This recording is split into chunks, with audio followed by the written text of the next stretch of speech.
Welcome to our channel. Today we how to restore Elementor templates using browser cache and autosave. Easy tutorial step by step. To restore Elementor templates using browser cache and autosave, start by opening your web browser. Navigate to the website where you have your Elementor templates. If you are using Google Chrome, press F12 to open the Developer Tools. Once in Developer Tools, click on the Network tab at the top. Check the box that says Preserve Log to keep the network requests visible during the session. Now, switch to the Elementor editor by clicking on Edit with Elementor. Make sure to make a quick change in your content so that it generates a new network request.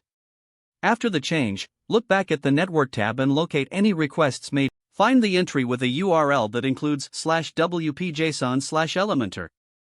Right-click on this entry and select Open in New tab. Once the new tab opens, you will see a JSON response showing the data for your template. If you scroll through this data, you might find the layout you are looking for. Next, copy the relevant parts of the JSON response that represent your layout. Open a new tab in your browser and go to your WordPress dashboard. Navigate to the Templates section and select Saved Templates.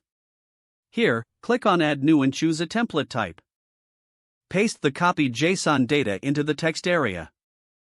Now, save your new template by clicking on the Publish button. Return to the Elementor editor to see your restored template in the My Templates list. If you had autosave enabled, you can also check for previous versions by clicking on the History icon in the Elementor panel. Review any autosaved versions and choose one that closely resembles your desired layout. Click on Restore to apply that version to your current page. Finally, check the page to ensure everything looks as expected. And that's how to restore Elementor templates using browser cache and autosave. If the page does not load, refresh the browser or try again in a private or incognito window. Make sure you are using the correct email address, then retype it carefully to avoid small typos. If your password is not accepted, use the reset option and create a new strong password you can remember. Check your spam folder for verification or security emails, then complete any requested confirmation steps.